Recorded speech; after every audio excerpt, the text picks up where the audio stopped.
Bagian pertama dari pembicaraan saya, Dr. Fayez, tentang menghormati perempuan dalam Alkitab. Bagaimana Alkitab menghargai perempuan? Cukup untuk mengatakan bahwa di dalam perjanjian baru tidak ada perbedaan dalam menikmati hak-hak istimewa orang Kristen antara laki-laki dan perempuan. Benar bahwa ada sebuah perbedaan dalam tanggung jawab, tapi tidak ada perbedaan dalam menikmati hak-hak istimewa orang Kristen, dan Roh Kudus bersikeras memberitahu kita bahwa Tuhan memakai para perempuan untuk perbuatan-perbuatan sangat besar seperti Deborah pada masa kehancuran. Hakim-Hakim 4. Febe, pelayan Tuhan di jemaat Kenkrea, sampaikan salam kepada Priscilla dan Aquila. Dan ia menyebut Priscilla lebih dahulu dalam berkorban dan menunjukkan kasih. Kita juga dapat berbicara tentang perempuan Sunem dan janda Sarfat, dan kita juga berbicara tentang banyak perempuan lain. Saya ingin berkata bahwa kitab suci sangat ingin mengatakan bahwa tidak ada perempuan yang menghina Tuhan selama hidupnya. Sebaliknya, semua hal yang dikeluarkan dari para perempuan adalah hal-hal yang positif. Orang yang telah dipercayakan untuk membesarkan dia ketika ia masih seorang anak kecil adalah Maria yang berbahagia. Mereka yang mengikuti dia dari Galilea menyediakan kebutuhannya dari harta mereka adalah para perempuan. Orang yang basuh kakinya dengan air matanya adalah seorang perempuan di kota itu, dan ia adalah seorang pendosa. Orang yang mencurahkan minyak yang sangat masal ke atas kepalanya dari sebuah buli-buli pualam adalah seorang perempuan. Mereka yang meratapi dia ketika ia akan pergi ke kayu salib adalah putri-putri Yerusalem. Orang pertama yang pergi padanya di pagi hari kebangkitan dan memberitakan bahwa Kristus telah bangkit adalah seorang perempuan. Tidak ada perempuan yang menghina Tuhan, dan saya pikir perempuan seharusnya bermegah dalam hal ini di hadapan para laki-laki. Baik. Juga mengenai penghormatan Tuhan kepada perempuan. Tidak ada masalah dalam kembali ke kitab Kejadian. Ada frasa yang dikatakan Tuhan saat menciptakan manusia.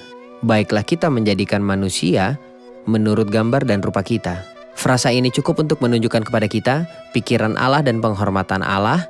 Karena ketika ia berkata demikian, ia tidak menentukan laki-laki atau perempuan.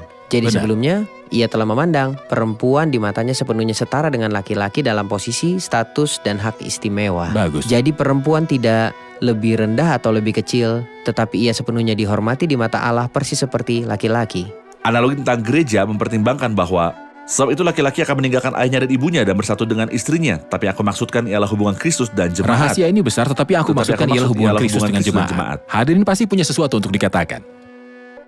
Saya sangat suka ide bahwa Tuhan mengetahui kebutuhan-kebutuhan kita dan ia tidak ingin kita hanya membicarakan tentang pemeliharaan dengan dia, tetapi ia menginginkan kita secara pribadi, ia ingin sebuah hubungan dengan kita, ia ingin kita berbicara kepadanya, tidak hanya meminta. Bagus sekali, bagus sekali. Ada lagi? Saya sangat menyukai penghormatan yang Tuhan berikan kepada perempuan itu dan bahwa perempuan itu setara dengan laki-laki di mata Allah dan bahwa memiliki tanggung jawab yang lebih kecil daripada laki-laki tidak berarti bahwa perempuan lebih rendah daripada laki-laki. Sangat baik. Ada lagi?